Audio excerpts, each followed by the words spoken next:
Hey, what's up everybody? How you doing? Welcome back to Karpo Gaming and another Destiny 2 Witch Queen video. Well, it is Xur Day, Friday, March the 4th, 2022, and Xur is back in the tower, my guardians. So let's see what Xur has for us today. Now, thanks for watching everybody, and let's get started. Xur shows up every Friday in 3 different locations. Today, he's at the tower, so head into the courtyard. And today, we're going to check out and see what Xur has. Of course, he has returning some exotics and some legendaries. Hopefully, he has some god rolls. Here's a spoiler. He do. So let's get started, ladies and gentlemen. Bustle left over here by good old guy Saint 14. Hey there, Xur. Now, let's check it out. As always, ladies and gentlemen, now we have that exotic cipher returning. Get those old exotics. We have 2 rolls, random rolls for the Hawkmoon and Dead Man's Tale. For the Hawkmoon, we have diagonal rifling for a little bit more recoil reduction, so it's going to increase stability. And then the next trait that we have on this roll for the Hawkmoon is Alloy Magazine, Quick Draw is next, and Combat Grip, making this a pretty decent roll, and it should be good in PvE and PvP for the Hawkmoon. Now, for the Dead Man's Tale. For the Dead Man's Tale, we have the random rolls for this Xur Day is none other than Fullborn, which is nice. Steady rounds, not bad. Moving target, okay, and short action stock. Almost a god roll, but hey, it's a pretty damn good roll for the Dead Man's Tale. I would definitely pick it up if you don't have the Dead Man's Tale. And as always, we have the illustrious, the illuminous, exotic engrams. You can get after some of those old exotics as well. We also have the Merciless, ladies and gentlemen. Now, the Merciless is an old meta, comes with the intrinsic perk called Conserve Momentum. We have Chamber Compensator, Extended Magazine, and Impetus trait. Reloading immediately after a kill increases weapon damage for a short time, and last but not least, 50 stock. But Conserve Momentum, non-lethal hits with projectiles make this weapon charge faster until the wielder gets killed. Make this a pretty good exotic for PvE and for PvP. Next up, ladies and gentlemen, we have the Seal Aquamar Graph. Exotic gauntlets for the Hunter class. Comes with an intrinsic perk called Nightmare Fuel. Dealing melee damage reloads your currently equipped weapon. So it does exactly what it do, and it should be decent in PvE and in PvP. It is totally up to you if you want to rock it, but there are other exotics that are a whole lot better for the Hunter class. Next up, the One-Eyed Mask exotic helmet for the Titan class comes with an intrinsic perk called Vengeance. With this one, well, it's going to highlight the targets who dares to damage you, track down and destroy them for an overshield.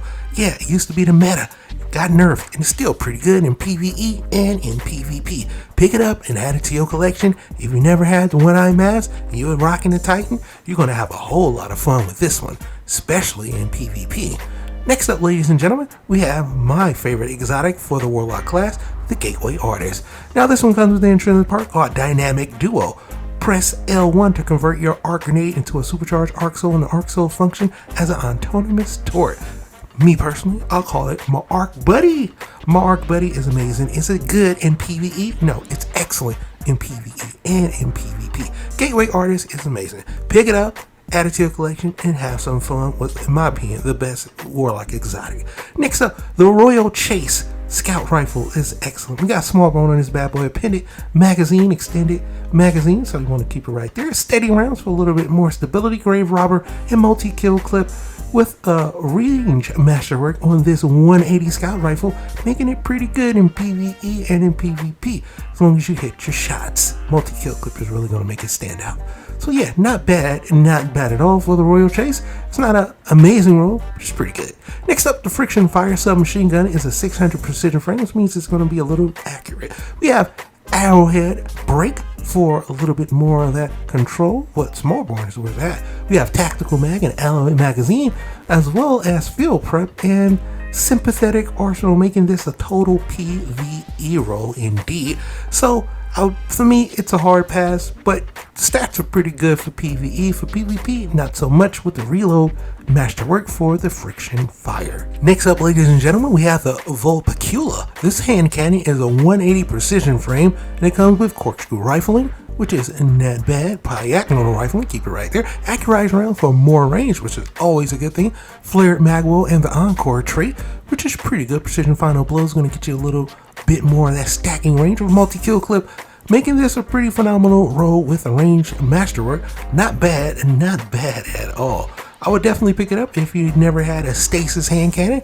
It's a pretty good roll on the Evol Peculiar. Next up, ladies and gentlemen, we have another good one. This is the Truth Teller Grenade Launcher. Lightweight, 98 RPM, which means it's hit like to think they have the right roll. Volatile launch, hard launch, spike grenades. What? This is turning out to be pretty good.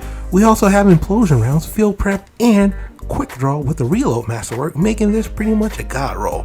Yeah, it can be a little bit better if you don't like field prep, but if you crouch down low and you hit your shots, it's a wrap in PvP. One shot with those spike grenades. You can roll with implosion rounds if you want to roll with PvE. So yeah, excellent in PvE and in PvP. Next up, the Cartesian Coordinate. This fusion rifle is a 465 rapid frame with hit mark IS or is, red dot 2 MOA or MOA, totally depends on how you're going to pronounce that. Ionized battery, liquid coils. Not bad for the liquid coils. Alright, we also have two more traits. Lead from gold, which is good for PvE, and swashbuckler, making this a pretty good roll for PvE. For PvP, not so much. But hey, not bad at all. If you're looking for a fusion rifle and a solar one at that, well, this is definitely one I would pick up to rock out in PvE. Next up, the negative space is a god roll, ladies and gentlemen. It is. We have hone edge on this bad boy, tempered edge as well. So definitely more ammo is always a beautiful thing. Enduring guard, which is sweet. Sword master's guard as well. But we have two amazing traits going to make this excellent. Tireless blade, sword ammo granted after every other power sword kill. Since it's an adaptive frame with R2, every R2 you're going to get a little bit more ammo back. But we also have another amazing trait, whirlwind blade. Rapid sword strike increases the weapon damage for a short time. Guarding also ends the effect. So if you swipe 1, 2, 3, you get an extra little buff for damage, and then go R2, R2, and you get your ammo back. Yeah, excellent in PvE and in PvP with the impact masterwork. Oh boy, god roll. Next up, the Frozen Orbit Sniper Rifle, 72 RPM aggressive frame with arrowhead break, which is pretty decent, you know. We also have corkscrew rifle, so I'm gonna roll with that, a little bit more range on there.